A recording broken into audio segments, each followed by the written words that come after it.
Highway पर महिलाएं झाड़ू लगा रही हैं। हाईवे पर महिलाएं झाड़ू लगा रही हैं, आप ये देख लीजिए। और पास में ही एक बहुत सुंदर सी बिल्डिंग भी आप सबको नज़र आ रही होगी।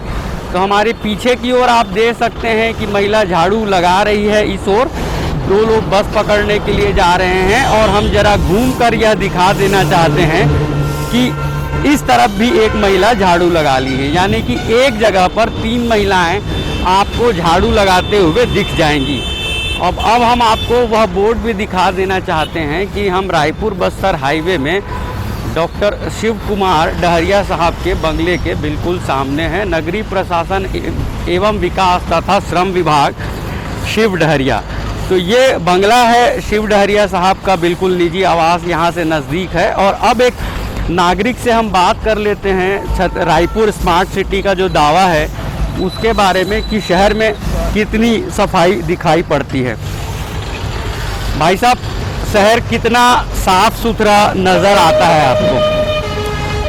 शहर की बात बोले, यहाँ तो शहर क्या गली मोहल्ले में भी गंदगी का आलम है। यहाँ चाहे सत्ता में कोई भी आसीन रहे, सबसे मेन ये देखना पड़ता है कि वार्ड में जो सफाई कर्मचारी आते हैं, अगर मान लो ठेकेदार 45 कर्मचारी रखता है तो यहाँ स्पॉट पे 20 आते हैं। बाकी सब नेता के कार्यकर्ताओं के पास पैसा पहुँचता है। सबसे पहले इस पे जांच होनी चाहिए और इसको गंभीरता से रहना चाहिए। जिस प्रकार से आज डेंगू फैल रहा है, उसका मेन मकसद फैलने का क्या है? आपका नाम बोलिए। अरुण श्रीवास्तव, तेलीबांधा का निवासी हूँ। डेंगू के बारे में हमने भी पढ़ा, डेंगू क्यों होता है और कितने अच्छे प्रयास किए नगर निगम रायपुर ने। नगर निगम कोई प्रयास नहीं करता।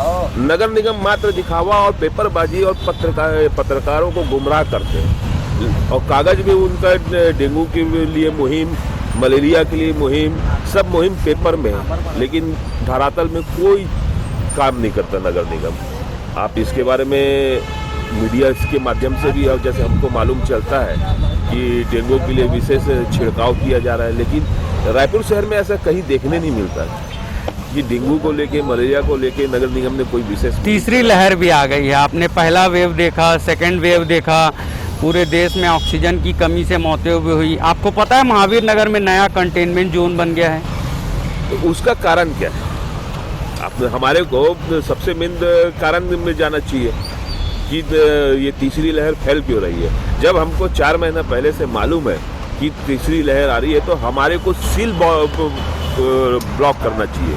हमारे को जो बाहर से आ रहे हैं उनको ब्लॉक करना चाहिए, उनको रोकना चाहिए। हम तो अंदर में बैठे, हम अपनी सुविधा देख रहे हैं, हम अपनी व्यवस्था देख रहे हैं, मास्क का उपयोग कर रहे हैं और सैनिटाइजर का उपयोग कर रहे हैं, लेकिन क्या जो बाहर से आ रहे हैं, जो नेता से मिलने आ रहे हैं, जो नागपुर से आ रहे हैं, जो महाराष्ट्र से आ रहे हैं, जो यूपी से आ रहे हैं, क्या उनको हम रोक रहे हैं क्या? आज हमको मालूम चला, हमारे 4-5 मित्र भी उसमें महावीर नगर से आज तीसरी लहर के ग्रसित है, लेकिन उनसे पूछे तो यही बोलते हैं कि भाई साहब, हमारे यहाँ नेता ने फलाना अधिकारी को भेजा था, मालूम चला वो पॉजिटिव था। तो इस प्रकार से जब तक कि अपन इसको सीरियस लेके नहीं वो करेंगे, तब तक नहीं होगा। और रही कांग्रेस की बात, आज जिसकी सत्ता है, तो वो तो भगवान से रोज प्रार्थना करते हैं कि रोज लहर चले कोरोना का, जिससे इनका अवैध कारोबार फले और खुले। जब लॉकडाउन लगता है, आप लोगों तो अच्छी तरह से जानते हैं कि क्या बोलते, घूमते हैं, देखते हैं कि गली गली मोहल्ले मोहल्ले में शराब, गांजा, दारू, ये सब का विक्रय होता है। क्या इसको नहीं रोका जाता? आज बाजार के लिए क्या बोलते, अपन बोलते हैं कि बाजार में भीड़ ना लगाएं। जहाँ गांजा और दारू बिक रहे, वहाँ इतनी हजारों की संख्या में भीड़ रहती है, उन पे कोई पाबंदी नहीं।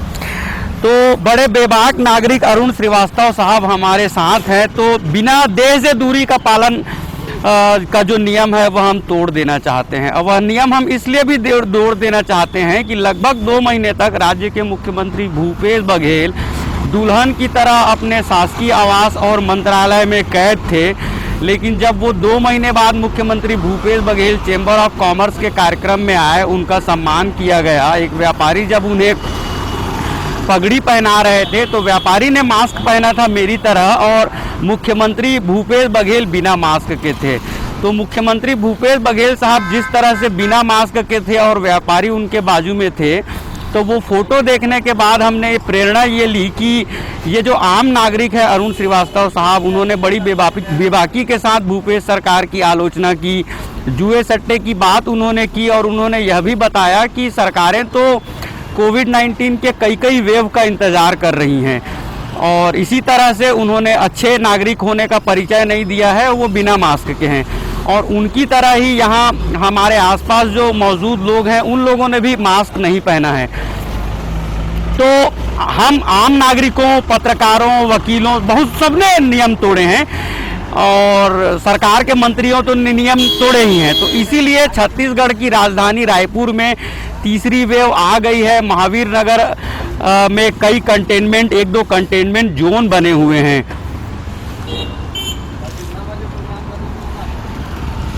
आप बोलिए कि आपने खुद क्यों मास्क नहीं पहना है? देखिए साहब, मैं शासन की नीति और रीति के ऊपर चलने वाला व्यक्ति हूँ। चाहे वो बीजेपी की सरकार हो, चाहे वो कांग्रेस की सरकार हो, सरकार होती है। जिस दिन मेरा मुख्यमंत्री मास्क लगाना चालू कर देगा, अरुण श्रीवास्तव को आप कहीं बगैर मास्क का नहीं देखोगे। जिस दिन मंत्रियों को सिग्नल में, रेड लाइन में रुकने के लिए मजबूर होना पड़ेगा, जिस दिन मजबूर हो जाएंगे, जिस दिन रेड लाइन में उन लोग रुकेंगे, उस दिन आम जनता कोई भी ट्रैफिक नियम का उल्लंघन नहीं करेगा। आज ये सोच है कि जब हमारे मुखिया नियम का पालन नहीं करते तो हम आम जनता ही क्या ठिठुरा लेके बैठे क्या उनके आदेश का पालन करने के हम लिए? सहमत हैं अरुण श्रीवास्तव साहब से कि कहावत यही होती है कि जो बड़े करते हैं वही बच्चे सीखते हैं। तो मुख्यमंत्री, प्रधानमंत्री को अभिभावक माना जाता है देश का। तो अरुण श्रीवास्तव साहब की हम इस बात से सहमत हैं कि जब रेड सिग्नल में मंत्री की गाड़ियां नहीं रुकती हैं, तो आम नागरिक क्यों नियमों का पालन करता रहे। अब दूसरे सज्जन के पास भी जाते हैं। सर, आपने भी मास्क नहीं पहना है, ये कमाल आप क्यों कर रहे हैं जब तीसरी वेव आ गई है? आपका नाम बोलिए सबसे पहले। शंभू बावने। बावने साहब, मास्क क्यों नहीं पहनते हैं आप? मास्क पहना था लेकिन अभी नहीं पहना हूँ। शंभू बावने बता रहे हैं उन्होंने मास्क पहना था। ये चाय पी रहे हैं इसलिए नहीं पहने हैं, ये मान लीजिए, क्योंकि देखिए इनके गले पे मास्क दिखाई पड़ रहा है। इधर एक चाय वाले भाई साहब हैं जिनके ठिए पर हम खड़े होकर बात कर रहे हैं, उन्होंने मास्क पहना हुआ है। तो मुख्यमंत्री भूपेश बघेल ने करोड़ों रुपये जो फूके हैं, और महापौर एजाज ढेबर ने जो प्रयास किया है, महिला स्व सहायता समूह को उन्होंने फाइन लगाने का जो काम सौंपा है, उसका थोड़ा असर यह दिखाई पड़ता है कि नगरीय प्रशासन मंत्री शिव डहरिया के बंगले के बिल्कुल पास की ये चाय के दुकान में चाय वाले भाई साहब ने मास्क पहना हुआ है। 2 नागरिक हमें बिना मास्क के नज़र आए हैं, और एक और नागरिक हैं, इन्होंने गमछा है इनके पास और चाय पी रहे हैं, तो मास्क की उम्मीद नहीं करनी चाहिए। आप देख रहे थे छत्तीसगढ़ सारथी। आप सबका बहुत बहुत शुक्रिया। हमारे वीडियोस अच्छे लगते हैं तो लाइक करें, कमेंट करें, और प्लीज़ प्लीज़ प्लीज़ हमारे यूट्यूब चैनल छत्तीसगढ़ सारथी को सब्सक्राइब भी ज़रूर करें।